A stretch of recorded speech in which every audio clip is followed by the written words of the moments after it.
I hope you brought a fistful of quarters because welcome to Dear Watchers, an omniversal comic book podcast where we do a deep dive into the multiverse.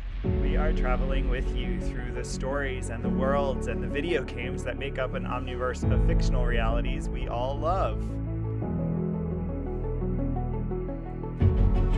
And your watchers, gamers on this journey are me, Guido. And me, Player 2, aka Rob. You're the non-playable character. Yes, exactly. And now, before we begin our trip today, Guido, what's new in our little section of the multiverse?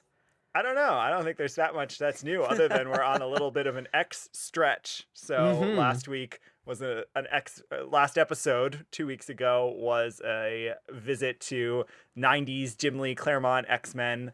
And now we're doing a totally different, but also 90s X-Men coverage episode. And I was actually just talking to Elliot of Elliot Comic Art earlier today, who's starting his first ever reading of the Morrison run, which is a sin, but at least he's doing it finally. And it's funny because I've been thinking, we need to cover some of that because, of course, Cassandra Nova is going to be in Deadpool 3. X-Men 97 is coming out in just a few weeks. So we might just be turning into an X-Men podcast. And I know, of course, as listeners will know, you're a huge X-Men fan, but aren't you a little lackluster on some of the new X-Men comics? Is that correct?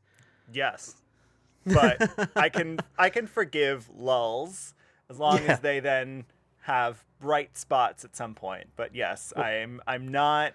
Fall of the House of X is not quite hitting in the same way House and Powers did. But it's not over, so who knows where it'll go. And then, of course, we have a month with no X-Men this summer before a massive reboot of the entire line. So we'll see. I'm hopeful. But yes, we've got our been a little lackluster. Claremont, Jim Lee last week. We have our X-Men issue this week. And then, of course, lots more X-Men on our TV. And if you are joining us for the first time, we have 3 parts of our journey through the multiverse today: origins of the story, exploring multiversity, and pondering possibilities. So thanks for coming along. Yes, and remember to leave us a 5-star review wherever you're listening, or on Apple Podcasts and Spotify. And you can find us on most social media, especially Instagram and Threads, at Dear Watchers. And with that, dear watchers, welcome to episode 129, and let's check out what's happening in the Omniverse with our travels to today's alternate universe. Ooh, and our careful listeners will know that sound. And today we blew in our cartridges to get ready to answer the question, what if the X-Men battled Apocalypse, the Sentinels, the Brood, Juggernaut, Omega Red, Murder World, Mojo World, Exodus, and Magneto all in one day? That would just be a day in the life of the X-Men. I have a better question for today's episode, which is, what if Apocalypse wore a sleeveless outfit? Because this comic that we covered today has Apocalypse in a sleeveless outfit. Sun's out, guns out. It's a coloring mistake. It is very much like they were drawing Apocalypse straight out of the Marvel swimsuit special. It was very odd. But we'll get all into that issue and what that question even means when we visit Earth 30847. So Earth 30847, as far as we're concerned, only appears in this comic and video game that we're going to talk about today. If the internet is to be believed, this video game shares an Earth with other video games just because of who the maker is, which is Capcom, which was the sound effect that transitioned us into this segment for you video game fans out there. But I do not believe that this video game shares an Earth. We'll get all into this video game Earth on this episode. So far in our series of 128 other episodes, we've only covered Tomb Raider in terms of video games. We talked a little bit about the Mario movie, but we haven't done too much in the world of comic books based on video games. So buckle up, because we have an exhaustive history of X-Men video games for you on today's episode. Lara Croft, she's wearing the same top as Apocalypse, right? Yeah, although her name's not Laura. So let's start with that sin Laura, that you that's just committed. Laura. I was pronouncing it in like the British inflection, not Lara. Okay, well then you need to have a whole British accent in the whole sentence, or it just sounds like you're mispronouncing her name. So we've covered X-Men countless times. You can always go to dearwatchers.com, click episodes to search for whatever you want to find. We think you should go find our X-Men back catalog. It is evergreen. They never go out of style, and we want you to join us in this conversation. So go to dearwatchers.com to search for other episodes. Okay, so we're booting up the old Commodore 64. It's humming along, and let's jump into our origins of the story.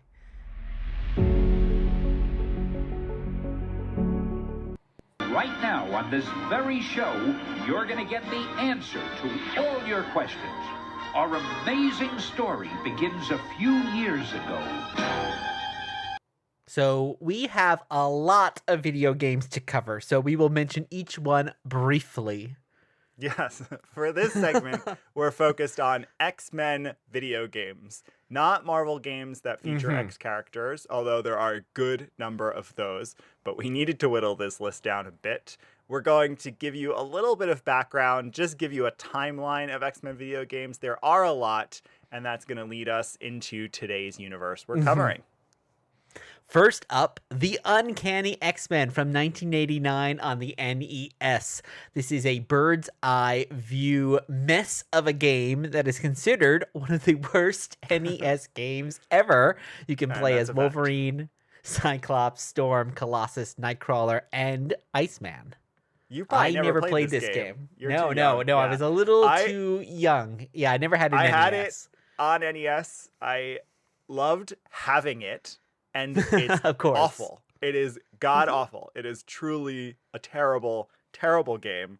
It was just fun to have it, but I hated playing it. I much preferred the Wolverine NES game. We're not going to get into Wolverine's games. There are a whole bunch that He has a whole section on Wikipedia where it's X-Men video games and then it's Wolverine video games. Yeah, so the Wolverine NES game is much better. The X-Men NES game is not even good as like an artifact in the same way.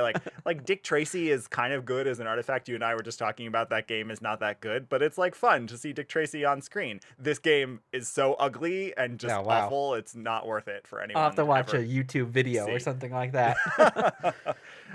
So next up is 1989, same year, later that year, X-Men Madness in Murder World for the PC and the Commodore 64. Now we got a side scroller in Murder World going up against Arcade and Magneto. We have the loosely inspired by Pride of the X-Men Colossus, Cyclops, Dazzler, Nightcrawler, Storm, Wolverine team. And I've never played this, though I had a Commodore 64. I loved my Commodore 64. You did not even know what a Commodore 64 was until I introduced it to you. I played a few PC games, but not many. And I never had a Commodore 64. I didn't hear about it even until just a few years ago. Totally off my radar.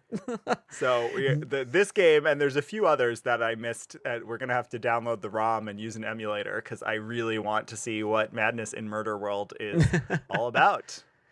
Next up is X-Men 2, Fall of the Mutants. It appears as a 1990 as a sequel to Murder World.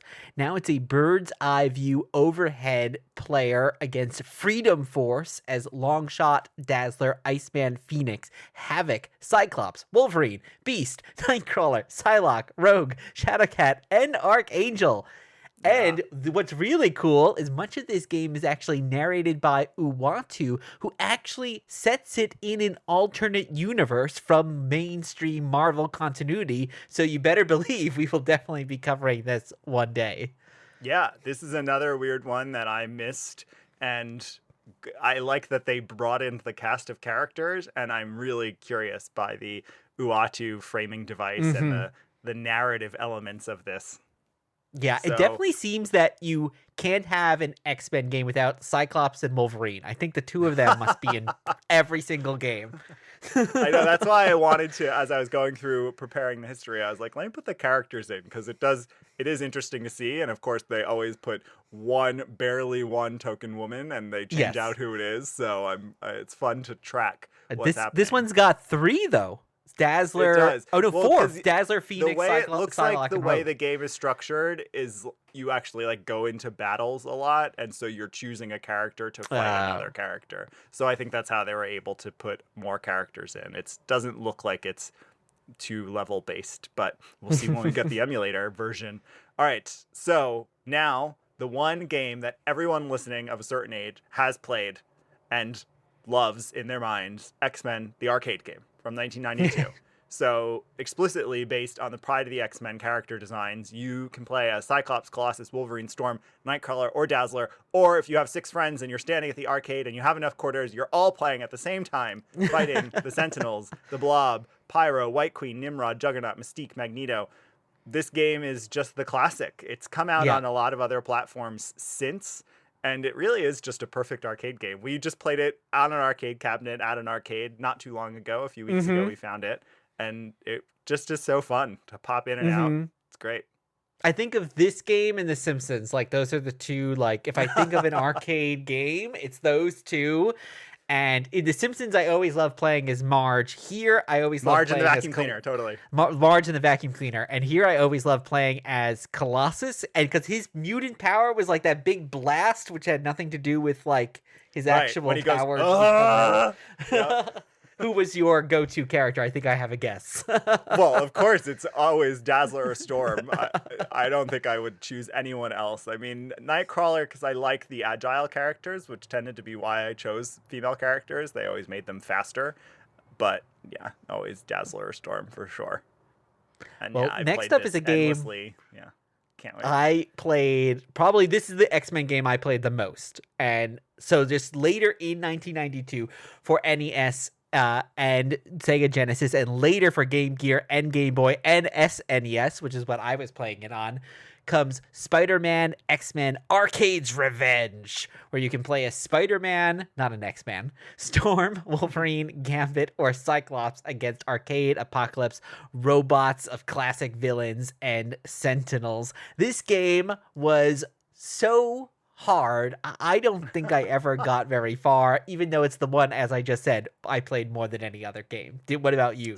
I don't remember this being hard. I played this one. I loved this one. This is now like my sweet spot, and I had all the Sega systems, so I played this on Genesis and Game Gear, and I remember it being fun. Of course, I like that you could be Storm, so this is the first game I had where you could play as a woman. I liked, but she was underwater, which was weird, and like the water would rise and she would run out of breath. It's like, what does this have to do with Storm? Yeah.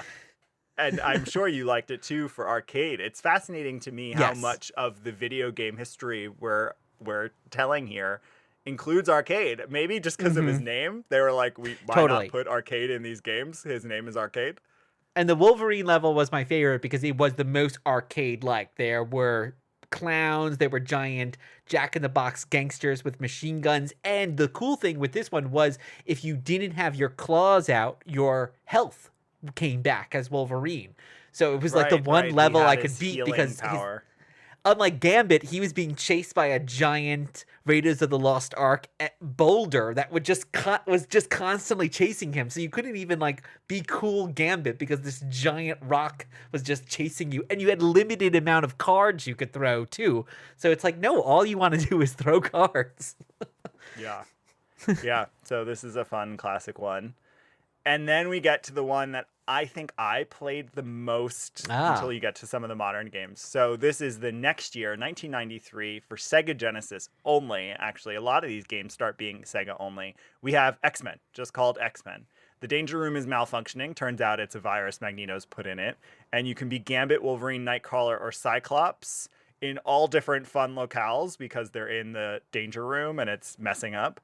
And you can call in a bunch of the other X-Men. So while it's very frustrating to me that you can't play as one of the X-Women, you can call in a whole bunch and they'll like come in and do some cool move, I remember this. And then they'll go back out.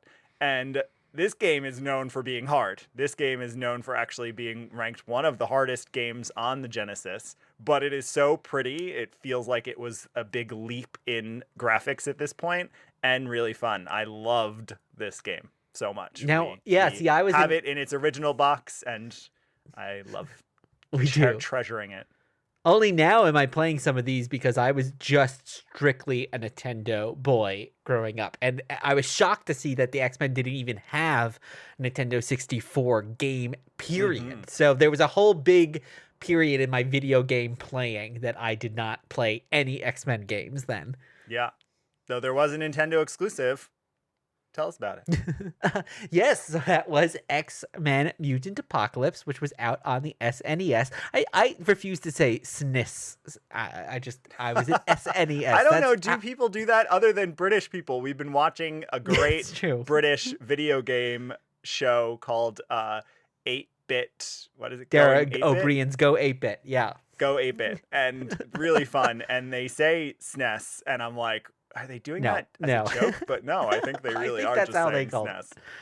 Well, this was out on the SNES in 1994, and it's going to be our main segment, so we're not going to talk about it right now. No, we'll get into it. But later that year, in 94, we get X-Men Children of the Atom out on most platforms. It's the first fighting game in the X-Men, which there are a good number at this point, and it's from Capcom, and it's great. I love all the fighting games. This was not the one I played the most, but it was really fun because you got a ton of characters and powers, and that's what the fun of a fighting game. So it suits the X-Men well. I prefer my games to have narrative threads, but that's okay. It was fun. This one looks and feels a lot like Street Fighter, right? Which is, of course, Capcom. It's Capcom, so yes. In 1995, we get X-Men 2 Game Master's Legacy. You know, we love Game Master, the most popular character on Game Gear. He was in comics at that point. Yes, of course. With Cyclops and Storm, later joined by playable characters Wolverine, Gambit, Rogue, Bishop, Jean Grey, and Cable. They fight against the Legacy Virus, Game Master, and a bunch of other X-Men villains. And just to clarify, it's Games Master. Oh, Games Master. Sorry. He's the master of multiple games. Multiple not just games. One. This game we just got, you've been playing on your analog pocket, right? And yes, I play this all the time. Game Gear was my favorite portable system, though I had a Game Boy. Game Gear was in color and had these X-Men games, so I just would play it nonstop. And this was one of those that I did. So then Sega, in 1995, same year, puts out X-Men 2 Clone Wars, a sequel to that first X-Men game from 93. Now you can be Beast, Cyclops, Gambit, Nightcrawler, Psylocke, Wolverine, and eventually Magneto as you fight against the Phalanx and clones of many of their classic villains. This is cool because at this moment what they're doing, and it's true with Games Master's Legacy, they're taking comics that are coming out right then and putting elements in. So the Phalanx Covenant is the big arc that's happening the year before, and they put this out. Games Master Legacy has the Legacy Virus. So they're pulling directly from the comics, which is really cool. The really important and interesting thing about X-Men 2 Clone Wars, awesome game, everyone should play, but they actually started development on X-Women Sinister Virus. So, not kidding, this is the third sequel in this series that would have featured all playable women. I think the plot is there's Sinister releases a virus, and I don't think all the men die, but maybe like they all become depowered. I don't know. I don't remember what the plot was because it was due in 97. A playable demo was released, and you can illegally download the ROM of the playable demo online, but it was canceled. And no one knows if I think people suspect the game doesn't exist, but my gosh, if someone one day found this game, how fun. Or someone should just go back and redevelop X-Women Sinister Virus. I would love that. Or just call it Why the X-Man.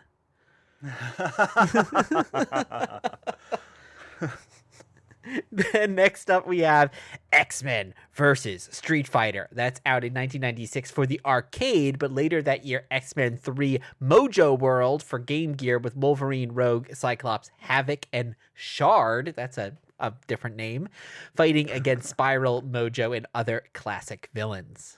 Yeah, they wanted to pull in, again, Shard's in the comics. She's barely in the comics. It's Bishop's sister who dies in the future. So, but they're pulling her in maybe to get some racial diversity amongst the characters. True. They now have 2 playable women. So, my gosh, plus a female villain in Spiral. So, that X-Women Sinister Virus is really starting to influence them. I saw that Selene was a villain in lots of video games. Was she just big character Maybe at this point, or they needed a She's woman? not actually a big character. My guess is maybe some designers just wanted to draw a woman sexy. in a black bustier. Exactly. 'Cause It was for the like same 3 or 4 reason games. There Emma was like Frost is a Selene. villain in the arcade game. It's like, what is Emma Yes. Frost actually going to be capable of doing to us in an action-based arcade game? All right, so moving right along, we are more than halfway there. Don't worry. In 1997, we get a Quake conversion with X-Men: The Ravages of Apocalypse. So this is an official video game release, but it's an expansion on Quake. So it's an overlay of characters. You need to have Quake to play it. And then the games take a break. So we actually get a few years without a game. It's 2000 that they come back with X-Men Mutant Academy. So this is now the fighting game I played. I'm in college at this point, playing this non-stop on PlayStation. It's on PlayStation and Game Boy Color. It's a fighting game. It's great. It's so much fun, and it spawns a number of sequels that we'll hear about. You probably never played X-Men Mutant Academy. No. See, I didn't play any of these. I think we got the Game Boy Color cartridge, but it's not nearly as good. You need to play like a PS1 ROM of this because it's really good. Yeah, because that same year, X-Men Mutant Wars is out, also for Game Boy Color, a side-scroller with Storm, Cyclops, Iceman, Gambit, and Wolverine. They're going against, guess what, Magneto and Cyborgs. And then 2001 brings us Mutant Academy 2, so they're staying in with the fighting, but also Game Boy Advance gets Reign of Apocalypse. This is actually has a slightly alternate universe story. Wolverine, Cyclops, Storm, and Rogue are battling Blob, Magneto, Apocalypse, and his Sentinel army. I guess that's loosely inspired by Age of Apocalypse, that he has the Sentinel army. It's I don't know, strange things they're incorporating, but my guess is trying to pull from the comics. In 2002, we have X-Men Next Dimension, a fighting game that is the third in the Mutant Academy series. 2004 gets us the multi-platform X-Men Legends, a dungeon-crawling RPG with tons of characters, powers, and upgrades, and the first sort of open world, to the extent that was possible, use of X-Men characters and lore. Yeah, and there's a sequel to that. That is a fantastic game. I really love that. It's a lot like, if people haven't played it, the Marvel Legends series that is on more recent next-gen consoles is similar, where you can make up a team of 4 characters and you're just sort of running around doing stuff. What's so cool, though, with the X-Men Legends is they did this with the Marvel, too. You can use each other's powers and like create power mashups, and it's really a great way of tying into the X-Men books a bit more. At this point, they're inspired, though, by the movie costumes, clearly. There's lots of leather and black. So, not the classic comic books. Because then in 2006, we get the X-Men official tie-in game to the movies, tied in with the very classic X3 The Last Stand. We know how successful that movie was. And so you know that fighting as Wolverine, Nightcrawler, and Iceman in this game must be good, because it's based on that movie. And what so there was no video games for the first 2 movies, which were probably more popular. Probably, well, they might not have anticipated. I mean, they released Mutant Academy clearly to go along with the movie release at that point. And again, Legends is inspired a bit by both Ultimate X-Men, the comic, and the movie X-Men looks. But no, this is the first official tie-in game. It probably took them a few years to put it in development. Games take up forever. And then development stops. So we get at some point X-Men. This is in 2011. I think I miswrote what the year is. X-Men Destiny. It's an attempt at building a bigger RPG for next-gen consoles. They create 3 unique characters. You play as one, and you can sort of upgrade and tweak their powers. It's a pretty bad game. It was not well designed. Maybe it was rushed. It's pretty negatively reviewed out there. I don't even think I finished it, which is surprising for an X-Men game at that point. And then that's it. Everything stops, except there's been long rumored development on a massive, futuristic, modern game. And there was a leak, in fact, from Insomniac Studios, so the group that brought us Marvel's Spider-Man, which is amazing, incredible, great game, great reference to the comics that we know and love, as well as being a great game. And so supposedly their X-Men game won't be out till 2030. Whoa, So talk about long we have time a for good development. wait. Yeah. Well, games do take an incredibly long time. And right now, in the last 6 months, too, the gaming industry has been in major upheaval. I Yes. would not be Yeah. surprised if if that game gets canceled and lost or Well, what's something. But odd would be we could even have a movie maybe by that point with a totally different set of characters than this video game would have, which would be kind of yeah, unless they're confusing to doing it fans out there. roughly in development Uh-huh. together. But who knows? I hope it happens and I hope it's good, but I'm not holding my breath, that's for sure. Well, Guido, what do you say we swing by the Domino's, then go to the Blockbuster to rent a video game, and of course we got to stop by the comic book shop to pick up a free promo book as well. I hear that's out. Gosh, So I forgot that we had to rent video games sometimes. of course, yeah.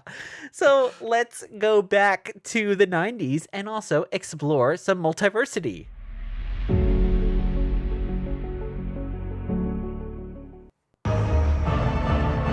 I am your guide through these vast new realities. Follow me and ponder the question, what if? And today we are exploring X-Men Prelude to Perdition, number 1 So from ridiculous. January 1995. This is a Marvel Comics free comic book, and it's maybe a loose adaptation of X-Men Mutant Apocalypse video game from January 1995 and Capcom Games. So the comic is written by Jim Krueger, penciled by Karl Kerschl, inked by Hector Collazo, colored by James Hostin, lettered by Janice Chang, former guest, and we had an interview with her you should go listen to, and edited by Glenn Herdling. It's a promo comic, and I can't remember how it was given out, and I can't find it online. No, I looked really- too. It's like nowhere. It's been erased from history. Yeah, well, it's pre-internet, so I really just don't. It's a full-size comic, so unlike there are some comics that are bound with the game, but then they tend to be the size of the game box. This is a full-size comic, so I don't remember if it was like in a store where you would buy the game and you could get this, or if there was a send away. I don't remember, and I can't find it online. So if you know, you can let us know on social media if you remember getting this in 1995. I have it, but I don't know how I got it. So in terms of the creators on the comic, Jim Krueger is a comic book writer. He later becomes pretty well known, I'd say, for writing the Earth X trilogy with Alex Ross and then the Justice book at DC with Alex Ross. All of this is later, and then he goes into a lot of tie-in comics like Buffy and other licensed stuff. At this point, though, in 1995, he's only done a handful of X annuals for Marvel, and that is it. Karl Kerschl, similarly, this is sort of the start of his career. He's a comic book artist primarily at DC over the last 20, 25 years. This is just one of the first of maybe only about a little more than a dozen Marvel books that he did before moving on to DC and other stuff. So let's start with a summary of the game, and then this comic, which is kind of a prequel and kind of an adaptation. I'll give a summary of the comic. So why don't you tell us about the game?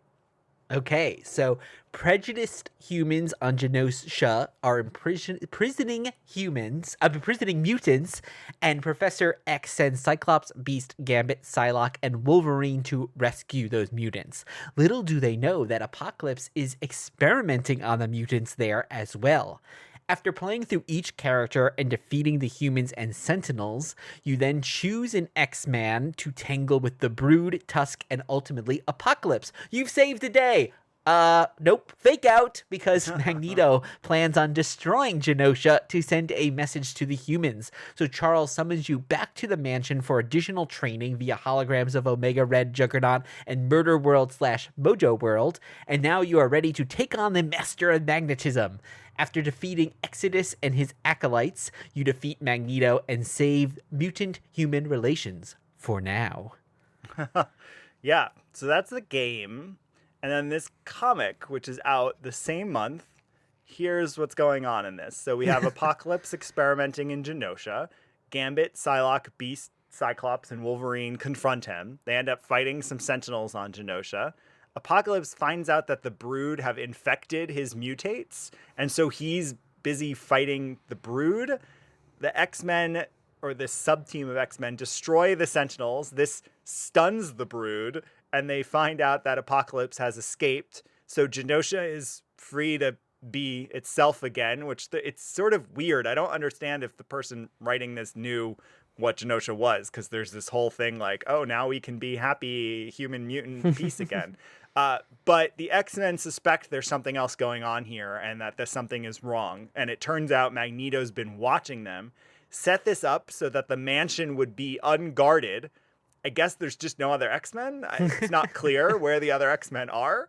They go to the mansion, and the Danger Room starts simulating Murder World and Mojo World and the Savage Land because one of Magneto's acolytes is controlling it. An unnamed female acolyte that's just kind of there. And Xavier is trapped in it, or it's so unclear. They fight Omega Red and Juggernaut suddenly. It was not clear in the comic to me that they're holograms. It wasn't clear in the comic. True. It's not, but yeah, I guess they're in the Danger Room sequence. Mm-hmm. And Xavier ends up stopping this madness from occurring. He stops the acolyte. But now half of this sub-team that we know from the video game, this lineup, has been kidnapped. And it turns out that Exodus brought them to Asteroid M, although they're calling it Avalon here, and to put them on trial. And the comic ends with Magneto. They're all tied up. And then it says continued in the video game, which is not totally true. But we'll get into that. So let's start with the game. You said you played it a lot. Did you remember like the narrative aspect of it? Oh, yeah. What do you think of the narrative aspect of it? I liked this game a lot. You know, one of the things that happens in the Spider-Man X-Men Arcade's Revenge game is every time you lost a life, it happened across all your characters. So like it was very hard to beat in that way. Here, what's fun is like you play as all these different characters and they each have their own lives, which is great. And then the powers are just really well done, I think, for this. And the other nice thing is I mentioned before, like Gambit has a limited amount of cards in Arcade's Revenge that you can have. Here you have unlimited cards, and like in the arcade game too, right, you had like only certain amount of times you could use your powers, and here it's unlimited, which I think as a kid playing an X-Men game, it's like you want to have as many powers as you want. So I thought that part of the construction of the game was very clever. Yeah, and it's fun. I think the fake out is the coolest aspect of the game, because we even, in preparation for this, neither of us have played this in a long time. In preparation for this, we watched the cutscenes, and you're watching, and it really is a typical finale of something. Xavier's telling you once you beat Apocalypse that like you've saved the day and everything's really happy. The music, it's Capcom, so the music is all very Capcom-y, as is the art design. And it all feels like everything's going to be happy. And then like an interruption comes in on the broadcast and it's Magneto. And you find out that actually like he's, I don't know, whatever he's doing that brings you back to the mansion. It's kind of absurd. Of course, Charles says that you need more training. Xavier's like, come back to the mansion so I can train you before you fight Magneto. But whatever, it works. And the fake out is really fun. I don't think I ever got that far necessarily to even know the fake out, and it's interesting. I wonder why they also chose to call it X-Men Mutant Apocalypse, because Apocalypse is only he's not even really the bad guy for the first part of the game, because the first part of the game really is Sentinels. Like if the game ended before the Magneto fake out thing, Apocalypse is the arch he would be, villain. and the big bad. It doesn't make a whole lot of sense, and we'll get into this with the comic too. Like it's why we posed the what if question the way we did. It's sort of like, let's just put everyone together, and so Apocalypse doesn't have a clear plan here, but he is the uber boss in this game until it gets interrupted and you find out in fact no, Magneto is going to be the uber boss.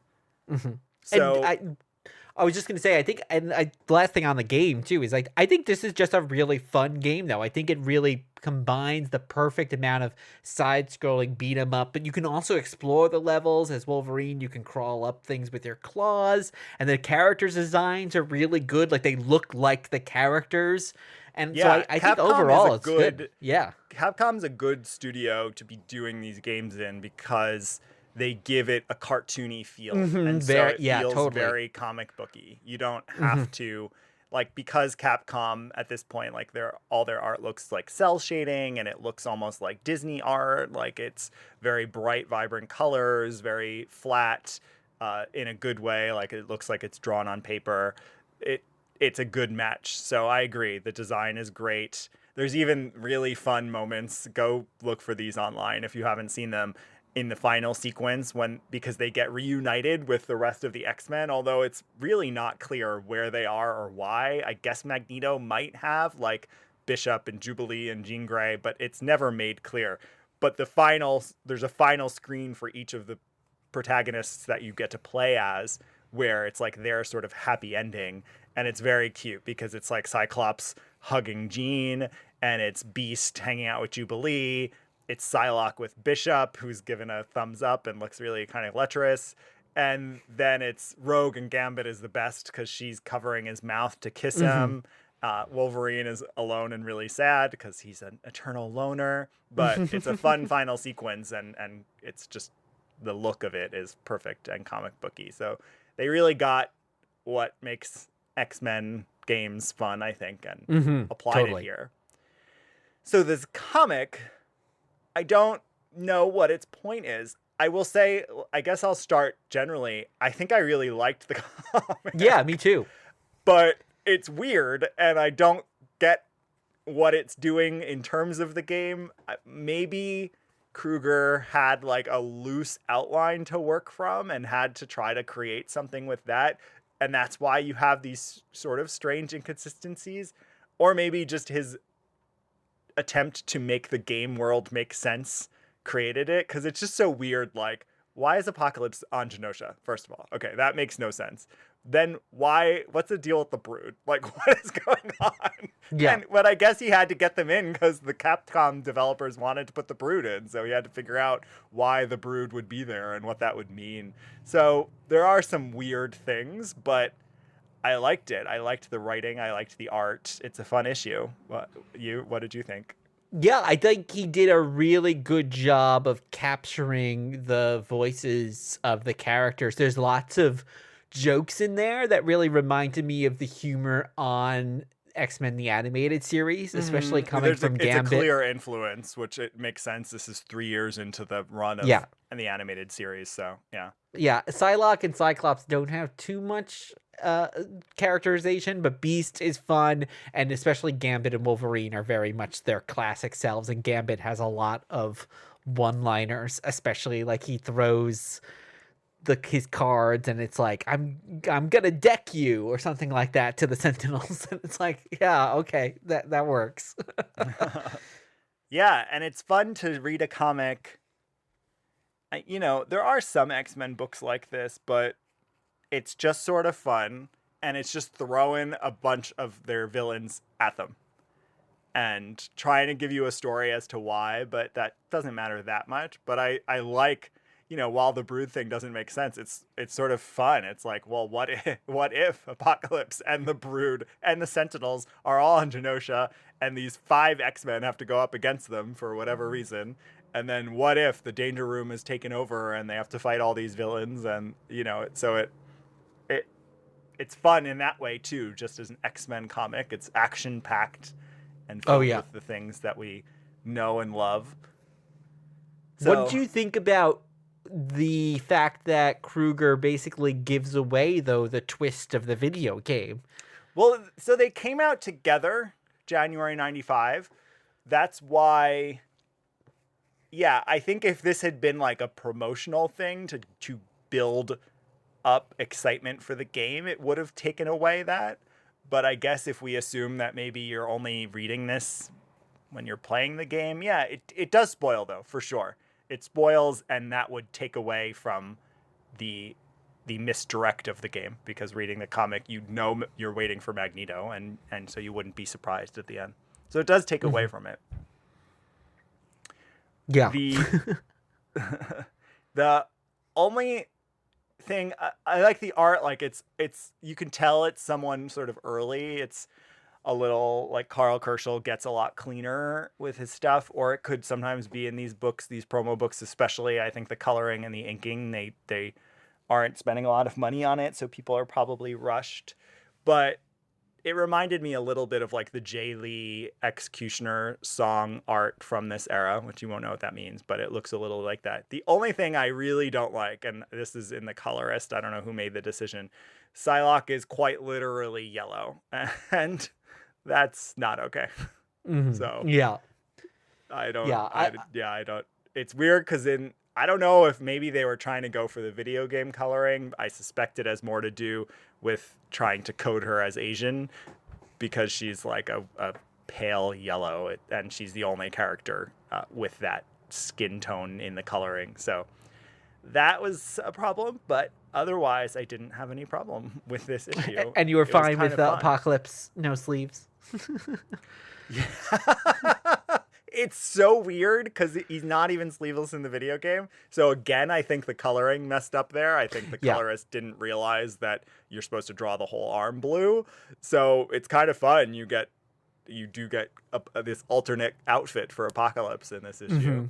Yeah, and like Exodus looks a little funky. Like he doesn't quite look exactly the same. But then like Juggernaut and Omega Red look great in like a big image. So yeah, maybe they were just spending more time on some characters than others. And what do you think about? And there are a lot of characters like the scenes. Oh yeah, there quickly, are. So. Yeah. And what do you think about the title? Because Prelude to Perdition, Perdition is like hell or damnation, but it's got a great comic book alliteration. But like, what is the hell that they're entering? Like, I guess why not use the Apocalypse I guess that's as the then name? the content of the game, Mutant Apocalypse. Like, what's weird is it doesn't. I mean, I guess unless you associate the idea of apocalypse with something.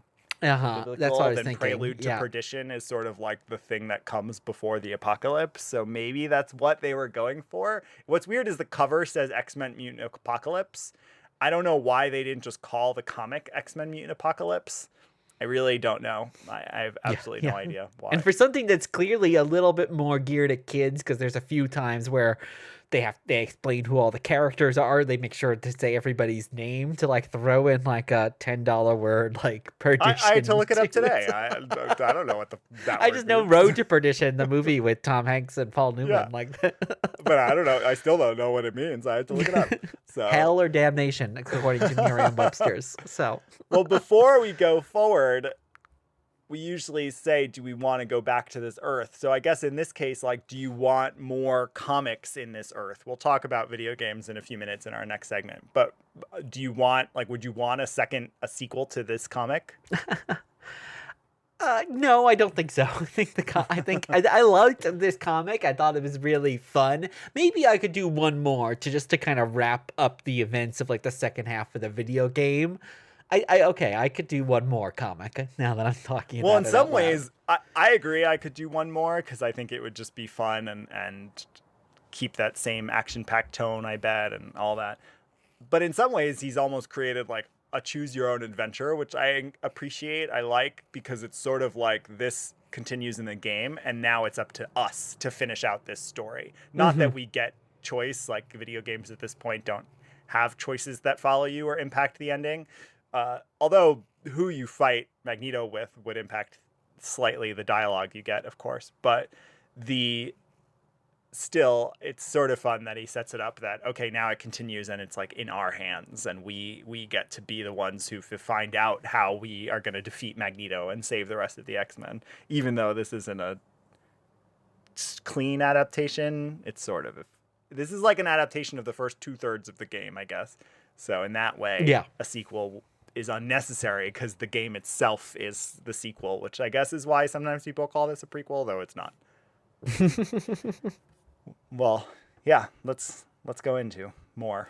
Yeah, so it's flashing that we need to put in some more quarters because we just have one life left. But that life is pondering possibilities. Will the future you describe be averted, averted? So, Guido, what are we talking about for our pondering possibilities? Well, let's talk about a few questions just about X-Men video games.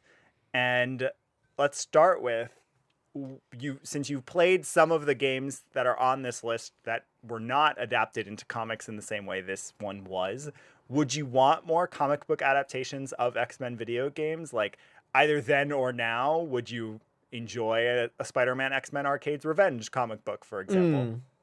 I think like that one I would enjoy now if they also took a somewhat meta approach and commented on some of like the ridiculousness of the game, like Storm being underwater and the you have to start no matter how far you get into the game, you always have to then go back to the beginning and start with this like stupid Spider-Man level. So I think like there could be some good Marvel humor, especially from like a Spider-Man character or a Gambit about why am I being chased by a giant ball? Like those kind of things. Yeah. How about you? I mean, you played more of these games than I did, going back to some of these very first ones. I think if they follow what Krueger did here, I think it's a really good model, actually. I'm sort of surprised it doesn't happen more. I feel like it's happening more recently where you'll get these standalone tie-in books that are non-canonical, but I think it would be fun, even thinking about the just adjectiveless X-Men game for Sega in '93 that I played the most of. Like, what's fun is that the game designers and creators and writers have constructed a little bit of a story, so why not let a comic book writer adapt that story and take it and give us something that is just a version of it. So in that case, you have the Danger Room malfunctioning and Magneto's virus. Like, why not? And you have a set number of characters. So like you have all these parameters. Like, give it to someone to do a one shot or a 2-issue thing. Or I could see it being like an anthology book where there's little short stories from each of the different video game worlds or something. I don't know. I just think I think this is well executed enough that it's a good model. We can't go back in time and have them have released promo comics, but there's certainly enough people like us who have played these games who would totally enjoy, I think, a little glimpse into the world of the game. I mean, some of the games, like I said, are so closely lifted from the comics that it's almost like a snake eating its own tail, I guess, if you then bring it back to a comic. Well, and like the Danger Room one is fun because it gives you a reasoning of why all these characters are in it. I think I was thinking Spider-Man is so easy because it makes complete sense why the Green Goblin and Dr. Octopus and the Lizard and like he can encounter all those people. But why here, as we've discussed, why are they fighting the Brood and Magneto and Apocalypse, and Arcade? Like, these are not villains that necessarily have anything to do with each other.